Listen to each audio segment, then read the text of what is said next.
my way of coping with that initially was essentially to be a guy, be more assertive stroke aggressive, to fit in.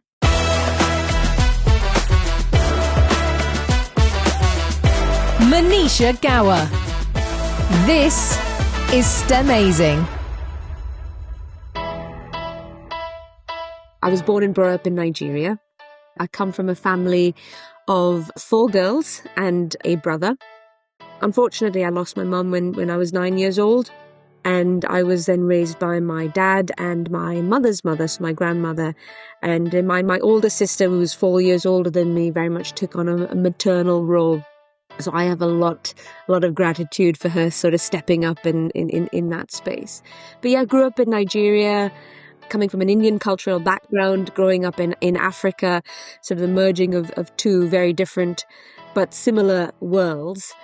Being a woman or being a girl growing up, there wasn't as much flexibility as there were, let's say, for my brother. An Indian girl, there were definitely more rules around what you could and couldn't do. And it felt very much at the time that your parents sort of selected the route that you were going to go down.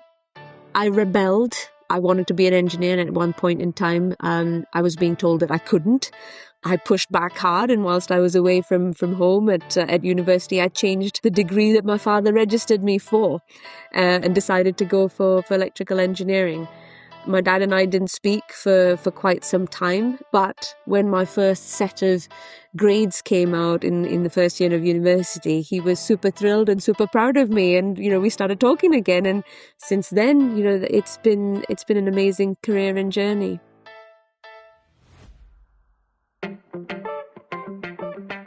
Wow, my passions growing up. I actually wanted to be a dancer. I really enjoyed it. I used to be a break dancer when I was a kid, or at least I used to tell myself that. I think I was pretty good at the moonwalk and the knee spin. Barely could do a bit of a backspin, but that I did. And I used to love singing as well. The spark that made me want to choose engineering. I love my dad, and my dad was my role model. He is, by qualification, a chemical engineer. I was surrounded by his work, and I just really wanted to be like my dad. That's where it originally started from. And then it grew into, I have a fascination for how things work. So every now and again, I would get my hands on either it was the VHS in those days, the VHS player, or the big television sets, the cathode ray oscilloscopes, those ones, not flat screens. And I would take them apart just to see. And it was things like that interested me. I remember having a videotape and it didn't play well, so I took it out, and then I would get the video head, clean it, and then put it back in, and then play the videotape, and pristine. It was great. Inevitably, I would always end up with some obviously spare bits and pieces, what I will now call critical spares that I somehow got from that exercise. But it was just that fascination, starting with my dad, then into sort of really trying to understand how things worked. I really wanted to grow that, and I thought being an engineer is pretty cool, and it wasn't the girl thing to do either. So again, you can get a sense of how much of a rebel and how I wanted to break the mold and the need to do that.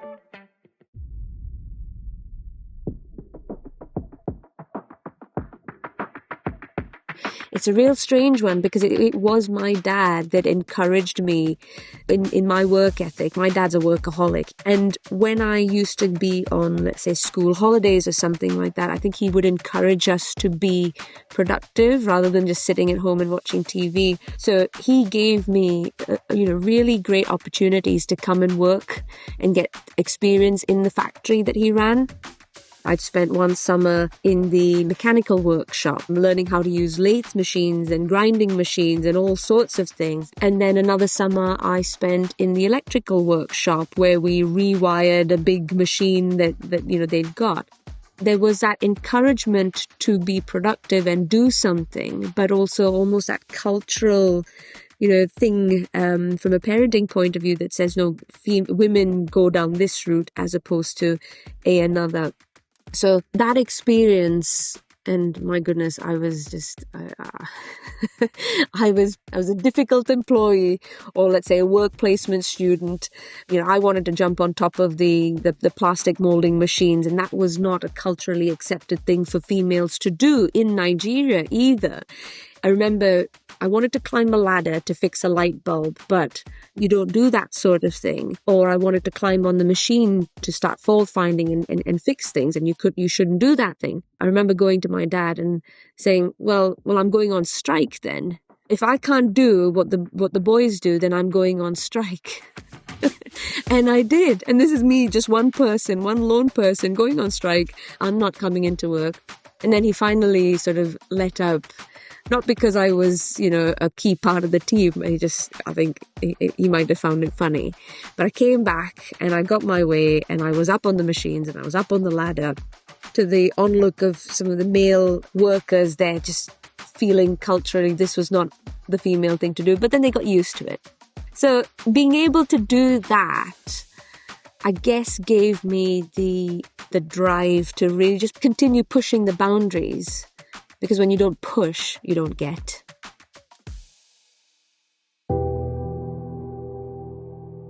After I finished university, I had started my career in IT project management, actually, and I did that for some time. But when I decided to move into more of an engineering focus and working in utilities, and that's where I really got immersed back into the sort of engineering space.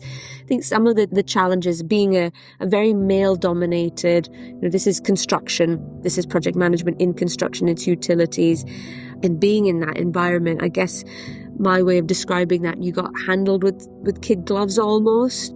I think in the nicest way, the guys that I shadowed or did my training with experienced people wouldn't want me to lift things or get my hands dirty. And it made me quite restless. And you could see they were coming at it from a point of concern, but not necessarily giving me the opportunity to really get in there and do things. So it was that constant, just trying to help people be pushy to get the opportunity to get my hands dirty, to be involved as much as a male colleague. And then eventually you get irritating enough that you kind of go, just let her do it. Being in project management, in construction, my way of coping with that initially was essentially to be a guy, be more assertive stroke aggressive, and almost that persona to fit in, to be part of it, to be taken seriously. And I will admit to the earliest part of my career, and probably a large proportion of my project management career and leadership, was very much that persona, being that person. And it did take an incredible amount of energy out of me. And it wasn't really who I was. And I was spending so much time and always questioning myself, and I should have done that differently. I'm a very different person. Now I'm a lot more confident. But back in the day, you just spent so much time and energy just constantly being someone that you aren't necessarily are. And today I sort of look back and go, I am a lot more comfortable in my skin. I am who I am. I'm unique. God made me the way I am. And so sort of embracing that, and it's what makes me special.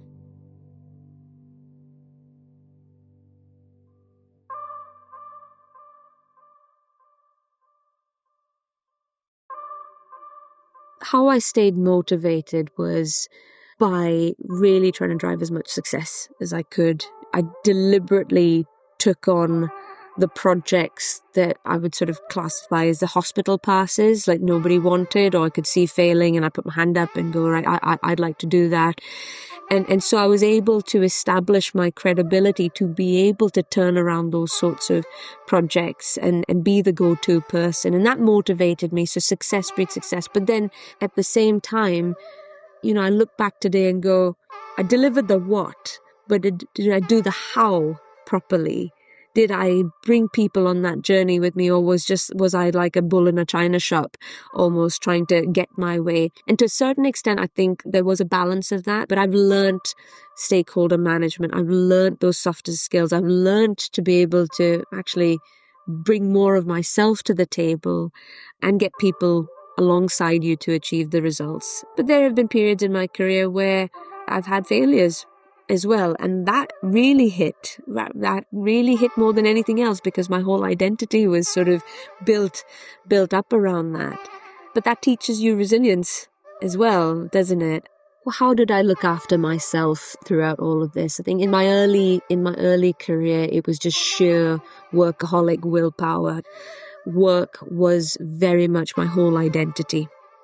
And you take some hits along the way, and that kind of takes you back. And you need, help to get you out of that rut almost, and give you the tools that you need to be able to bounce back and give you that resilience. And as I've gone through my career, I've found faith along the way. I'm a committed Christian, and I've found that, that faith and that belief has helped me very much to build that resilience and have that balance. So it's work, it's life, it's spirituality that comes into that space. And I definitely have a lot more equilibrium. I feel a lot more rounded now than I probably did at the earlier part of my career. And I think faith for me has had a lot to play in that.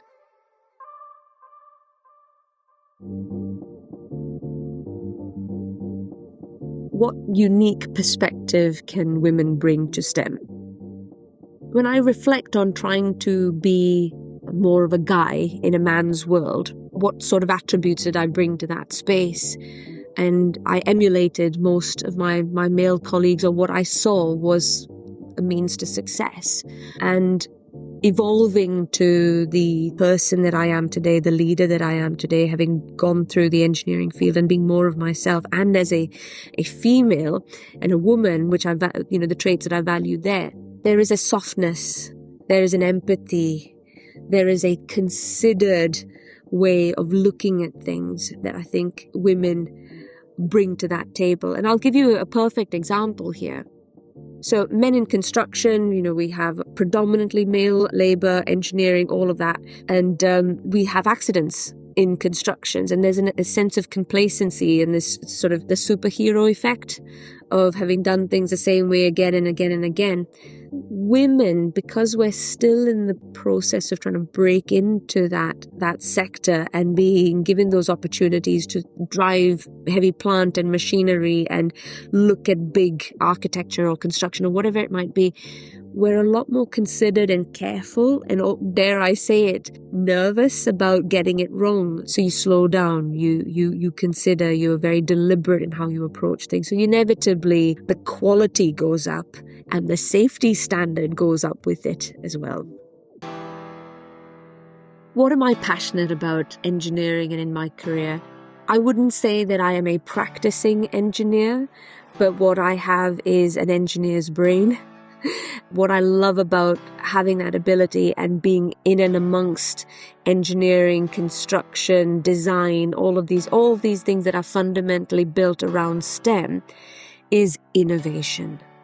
At Northumbrian Water, we have an innovation festival, and just watching all the ideation that comes to life and trying to solve real world problems, whether it is your traditional sort of hard engineering or whether that it is innovation through just trying different ways of doing things and finding solutions to problems. That's what kind of excites me. And coming through project management is things change. So I love change. And if it wasn't for change, I wouldn't have had a project management career.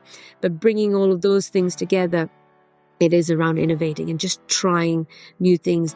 It's challenging the status quo. It really feeds into my rebel nature to try new things. And, sometimes things work. Hopefully all the time they work, but we shouldn't be afraid of failure. And that's, I think, it's not an easy one for many people to we say it a lot, we shouldn't be afraid of failing, but sometimes failure does have implications.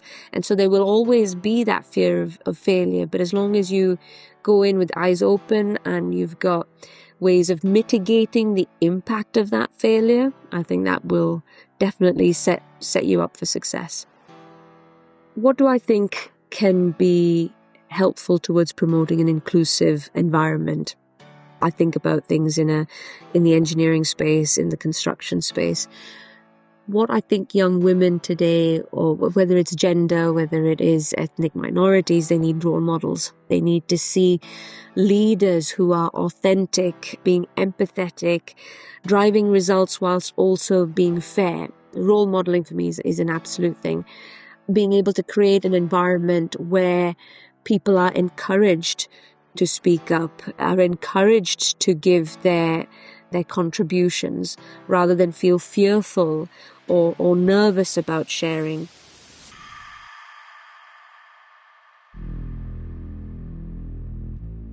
A defining moment in my career was the first time I actually failed. It knocked me for six, and it had a real impact on me as a professional and as a person. And getting through the other side of that taught me a lot about myself, a lot about where my strength comes from, and being able to pick yourself up and move on. There was a point in time where there was that doubt. Am I capable? Am I doing the right things? And then once you get through that, is go, right, I have the conviction to be able to know. I know absolutely that what I'm trying to achieve and what I've got the vision for is clear, and really just going for it. Without being arrogant or obnoxious, you've got to be flexible as well in all of that. The turning point for me was an element of being resolute in the vision, being resilient to be able to go, right, yes, I've taken a knock, but I'm going to pick myself up and keep moving, bring people on that journey with me, but also balancing that with being receptive to feedback.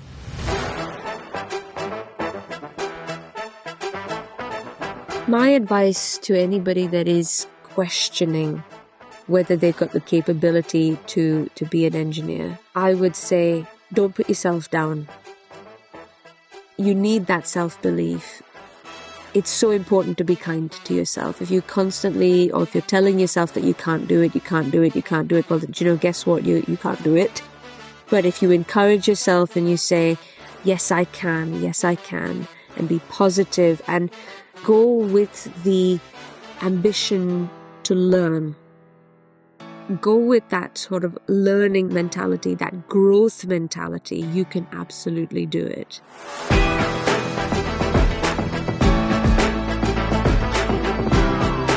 For more information about the guest featured in this episode, head to stamazing.co.uk/podcast.